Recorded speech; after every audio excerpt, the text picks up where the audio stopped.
Hey there! Welcome to the Disturbing Stories of Reddit, where we explore the internet's creepiest and most unsettling tales. You know how the internet has everything funny memes, endless facts, and then there's the darker stuff. The kind of stories that make you hesitate before turning off the lights. If you've spent time on Reddit, you've probably come across posts that stick with you, the kind that send a shiver down your spine and leave you questioning everything. Raw, unfiltered stories from people who've shared their most haunting experiences. Some are disturbingly real, others are so wild you'll wonder if they're even possible. But they all have one thing in common: they'll keep you up at night. Today, we're diving into a story from Reddit user BadandyTheRed. It's about a seemingly innocent birthday gift, an old doll. But this isn't just any doll, it talks. And the worst part? It knows things no one else should. Buckle up, it's going to be a wild ride.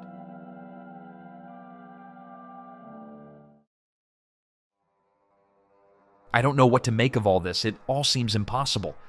Last week, I was just looking to buy a gift for my mom, and now I am reeling at the revelation that spirits could be real. Worse still, that they could be merciful, malevolent, and everything in between. I have to try and determine if the spirit I found, if indeed it really is one, is helpful or harmful. From what I have seen so far, the truth of the answer is connected to the truth itself, or rather, one's ability to preserve it. I will tell you the truth of what I found, and maybe you can help me figure out what I should do with this thing, this doll that spoke to me. I have to do something, because the more I learn about its true nature, the more dangerous it seems. It began with a simple task. I was out looking for a last-minute gift for my mom's birthday. I should not have waited as long as I had, and I was running out of time. I had a very busy work schedule and did not have much time to look for something. Every time I ordered online for her gifts, I could tell she was a bit disappointed. She had very eclectic tastes, and I knew she would appreciate a more thoughtful gift that I had picked out in person rather than ordered from Amazon. To that end, I resolved to check some of the antique shops and other outlets near where she lived. It was a small town, and I was not sure what I would find, but I figured it would be better to check there and find something, rather than going to a larger store for something more generic. After striking out at a few locations, I found one that looked interesting. The place was called True Antique. It seemed like just the right kind of store to find something she would like. I stepped inside and was assailed by a musty smell, mixed with the faint aroma of mothballs. I wondered if it had been a while since they cleaned up, since everything seemed a bit stagnant. Antiques, I figured, are supposed to be a bit old and musty. Not out of place, I guessed, and the old smell was fitting, if not a little difficult to stomach. I moved into the store and began looking around. I found a few trinkets here and there, but nothing stood out at first. Then I saw they had a selection of old-timey porcelain dolls. My mother had a collection of those since she was a child, but she lost most of them at some point in the past and only had a handful left. I knew this was something that she would like, so I grabbed one of the two that were on the shelf. The doll had a fine layer of dust on it. I brushed it off and examined the features. It wore a miniature Victorian-era blue dress and had light brown hair and a well-painted but almost stern-looking face. As I held the doll, I felt a strange sensation of my mind wandering. I almost fell into a fugue-like state for a moment, like I had suddenly become so lost in thought that I might just stand there for hours before I found myself again. I broke out of my stupor and considered putting the doll back. Something about holding it made me feel strange. I looked at the other doll. It wore a frayed yellow dress and had curly red hair. Its face had an almost pained expression, along with a hairline crack that made it a bit less appealing. At that point, I had decided. My mother's favorite color was blue, so I pushed back my earlier reservation and decided to buy the one with the blue dress after all. I walked up to the front of the store, and an older woman with white hair and thick glasses approached me from behind the counter. She placed both hands on the counter and looked me up and down. Then she adjusted her glasses and spoke, "Ah, yes, let's see what you have there, my friend. Oh yes, that little one is a beauty. To be honest, it can be a bit of trouble." She slapped her knee and laughed at the statement and chortled for a few moments longer. I had no idea what was so funny about the word honest or how a doll could be trouble. For a moment, I was worried this lady had a name and backstory for these dolls that I would have to sit through, or some history lesson I did not have time to take in. She must have seen the confused and concerned look on my face, and she composed herself and continued, Yes, well, sorry about that. Anyway, I am sure you and Matilda will hit it off. A truer friend there never was, at least if you can handle that truth. And, of course, if you treat her right. She was nodding her head at her own words, as if she was not even talking to me.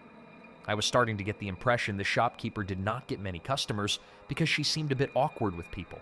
She suddenly turned back to look at me, almost as if she remembered I was there and she was not talking to herself, and flatly said, "That will be $115. Would you like a bag?"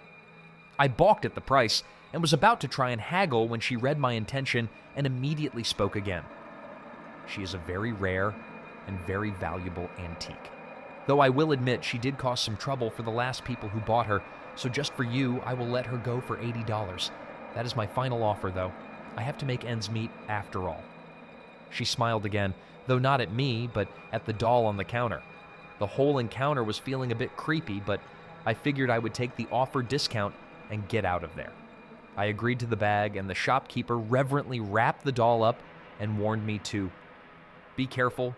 She is as fragile as some people's self-image and as free-spirited and open as the truth. I thanked her and left, pondering more of the strange words she had mentioned about the doll. I thought just then that I would spare my mom the weird backstory and just give her the doll for her collection. If they were supposed to have some personality, I could always direct her to the store so she could talk over the doll's backstory with the odd shopkeeper there. I made it back home and spent a bit of time getting some housework done. It was getting late at that point, and I was getting ready to turn in for the night. I was going to wrap the doll in a nicer box or bag, but I did not have the energy just then, so I decided to get some sleep. I looked at my phone and saw it was almost dead. I also saw I had a notification that the new phone charger I had ordered arrived. Before going to bed, I checked my porch for the package that was supposed to have been delivered from Amazon. I saw it was missing, and I cursed out loud and sighed. This kept happening. I swore whoever was stealing my packages was going to get what was coming to them. I went back inside and heard an odd sound. It almost sounded like singing. It was coming from the room where I had placed the doll, but when I walked in to check, there was no sound at all. I stood there in silence, questioning my mental state.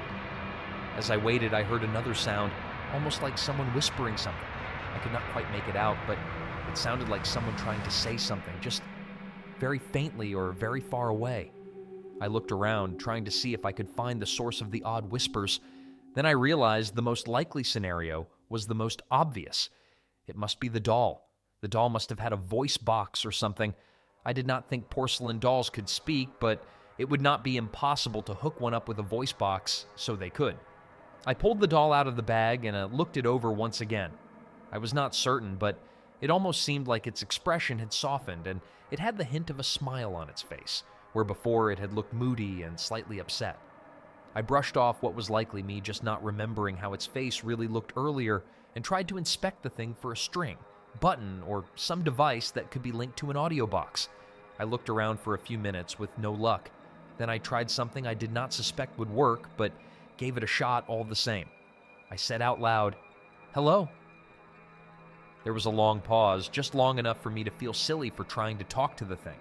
I was about to put it back when I was shocked and completely freaked out when a voice did respond. "Hello, my name is Matilda. Nice to meet you." The response itself was not what had bothered me. What made me concerned and uneasy was the response had not come from an audio box in the doll. The response seemed to come from no obvious source at all. In fact, it seemed like it had just popped into my own mind, like a thought that had been willed into my own brain from another entity entirely. The intrusive thought greeting almost made me jump in surprise and drop the doll. I tried to compose myself and investigate the phenomenon further. I summoned the conviction to return the greeting to the small figure. "Hello?" "Matilda." There was another short pause, and then, again, the response seemed to come into my mind without any real audio cue in the quiet room. "Will you be my friend?" I was stunned by the telepathic discourse I was having with a tiny doll. I considered I might be hallucinating, but I had no idea what could be causing these type of vivid and intrusive voices if I was. I also felt uneasy at the fact that the voice was in my head and yet was clearly not my own mind. I spent so long contemplating my own sanity that suddenly I looked back at the doll and its painted face had shifted again. Now there was a look of profound sadness on it, and I realized I had not answered its question. I figured I would play along and told the odd thing, "Yes, yes, of course I will be your friend." The answer was almost immediate that time, and I heard the voice practically shout back into my head, "Great! That is so great, thank you. I promise I will be a true friend to you if you are always true to me. I can see many things, but I will not look into you, only speak to you, because you are my friend, and I trust you." The doll had some interesting perspectives, and I had to learn more while the psychic conversation was still ongoing. I was so fascinated that I resolved to keep talking, at least until I hopefully woke up from the bizarre dream I must have been having. I asked the most pertinent questions first. "I am sorry to be so direct, Matilda, but what are you? Are you a spirit, a demon, or some other thing that could inhabit the body you currently possess?" There was another long pause, and I wondered if she was thinking about how to respond. I started to worry since I had seen too many scary stories of haunted dolls. I did not believe strongly in the supernatural, but it would be just my luck to find a doll possessed by some soul-devouring demon. She had finally come up with her answer, and she replied, "I am me, just Matilda, I think. I do not know what I am besides a doll. I think I have always been this way. I remember having a sister, and she was a doll as well. I also remember someone else, but it is blurry. My memory about myself is not the best. I remember it is my job to see things in others, to see the truth, and to help my friends." I felt a bit better at the benign response. No overtly evil behavior to fret over. I chuckled to myself at the absurdity and impossibility of the situation. I must have just found one of the more run-of-the-mill psychic porcelain dolls. The insane conversation was cut short when I heard loud music start from next door, and I groaned out loud as the crazy situation was affected by a more mundane annoyance. My neighbor was at it again. Every Sunday he had people over and played music so loud and so late it kept me from getting to sleep till well after midnight. I worked an early shift Monday morning, and no matter how many times I told him to try and keep it down, he just kept at it. He would pretend to listen to placate me or just ignore me completely. I called the cops one time. It was particularly bad, and he has been more hostile to me ever since then. I sighed and was not sure what I would do this time. I had to get up even earlier than normal since I had to get the flowers for my mom's birthday tomorrow. My frustration was interrupted by a soft voice gentling, prodding into my annoyed mind again. "What's wrong, my friend? You seem upset." I was surprised and then remembered I had been talking to a sentient doll again. I figured I had asked my questions of her, so I may as well share my frustrations with her as well. Why not, since now she was apparently a friend? "It's my neighbor. I have to get up early tomorrow, and he is always inconsiderate on Sundays with the noise. He has parties over there with extremely loud music till well after midnight. I am just tired, and I need to get some sleep." Matilda replied with a request. "Would you bring me over there? Maybe I can help." I almost laughed out loud at the prospect of bringing the psychic talking doll I had bought as a gift for my mom's birthday over to my neighbor's house to tell him to keep it down so I could get some sleep. My dismissive tone was noticeable, and I swear I saw her look sad again. I decided if I was already in a crazy dream, what could it hurt to indulge the curious new friend of mine? I walked over towards my neighbor's house, still in my robe and sweatpants, holding the doll in one arm against my chest with her face pointing out, like a ventriloquist that had just rolled out of bed. Before we made it to the door, Matilda spoke into my mind again. "This is close enough, thank you. Please wait a moment." I stood there on my neighbor's lawn, confused and still holding the doll which was physically there, but somehow felt absent at that moment. I was embarrassed and hoped nobody would open a window just then and see me standing there, looking like a lunatic. The music had stopped, and I was afraid that it was because they knew someone was outside, but I heard nothing indoors at first. Then, after a moment, I heard shouting, and there was some sort of argument going on indoors. I was about to get closer to check when I heard the familiar voice speaking into my mind again. "Your neighbor is a liar. I don't like liars. So many secrets, deceptions, lies." I looked and I saw things. He kept the relationship with another woman hidden from his girlfriend. She knows now she is not happy. She will leave soon, and he will either follow her or sulk. He will not feel like partying for the rest of the night. My friend should have some peace and quiet for the remainder of the night. I was astounded by the doll's declaration. I could not believe it, but when I inched closer to the window, I heard shouts and screams of an obvious argument between my neighbor and his girlfriend. "She is just a work friend. It's not what you think." "Come on, Cindy, really? You are just gonna leave over a misunderstanding?" A loud slap was heard after his appeal and an icy response of, "Fuck you, Glenn." Then the front door swung open and I fell back and toward the side of the house to not be seen standing there, listening in on the exchange.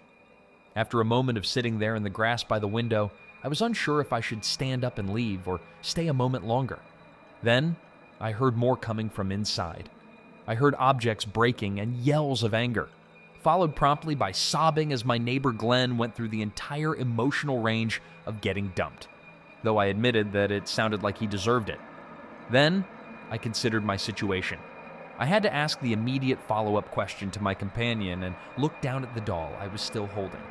Matilda's painted face now wore a wicked smile, and she was clearly proud of what she had done. I had no idea just how she had done it. I asked her directly, "What was that? What did you do exactly?" She replied instantly, "I just told the truth. I told her the truth. Glenn is a bad man. He lies a lot. He is also a thief. In his garage are 3 boxes. All of them are deliveries that were dropped off at my friend's house. He stole them from you. You should get them back." I was speechless. I could not believe the doll had done so much and could see and manipulate so much around her. I was fumbling for a response when I heard the garage door open and I saw my neighbor's car exit the garage. Matilda was right. He was going after his now ex-girlfriend. When the car left, I had an idea and I raced to the side of the garage, and after he had driven off, I snuck under the door before it closed. I had to know for sure. Matilda was right. 3 Amazon boxes lay in a corner, all addressed to me. I don't know why he had taken them, maybe just to spite me for calling the cops that one time. Whatever the case, I had no idea how she had known about that. Could this doll read and influence people's minds as well as talk into them? Whatever the case, I was dumbfounded and just managed to mumble a response of, "Thanks. Thank you, Matilda." I looked down at the doll and her eyes were closed and a large grin was on her face. Her voice came back into my mind with an acknowledgement of, "Anything for my friend. Also, if you would like, I could do more. Now that I have looked inside, I can reach him. Based on his current emotional state and the doubts he has about his life goals and aspirations, there is a good likelihood that I could influence him to crash his car in a fatal manner and remove him as a nuisance completely. Would that make you happy, my friend?" My jaw hung open, and my heart sank as I processed what I had just heard. I looked down at the doll with dawning horror at the brutal suggestion it had just directed into my mind. The wide smile never left its face, and I remembered the trouble that the shopkeeper had mentioned with the doll's previous owners. I had no idea what I had gotten myself into. I tried to calm my mind and not let the horror and implication of Matilda's suggestion color my response. I did not know what she was capable of just then, but I feared if I disappointed her, she would turn her power on me just then. I told her flatly, "No, that will not be necessary. I got my boxes back, and it is quiet. Thank you again, Matilda. I think I need to have a drink and lay down for a bit. Hopefully, I will not wake up in a room with padded walls and find out I am as crazy as this night seems to indicate." I walked back to my house and went inside, retiring for the night with my new friend.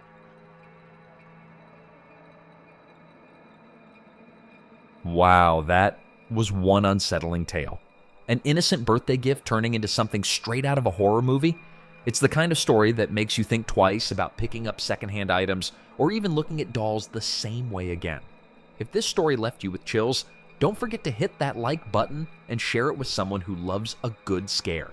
And if you're new here, make sure to subscribe and turn on notifications so you never miss the next spine-tingling tale. We'd love to hear your thoughts. What would you do if you were in that situation? Or if you've got your own creepy experience, drop it in the comments below. Who knows? Maybe your story will be featured in a future video. Thanks for tuning in to The Disturbing Stories of Reddit, where the internet's darkest corners come to life. Until next time, keep the lights on and stay curious.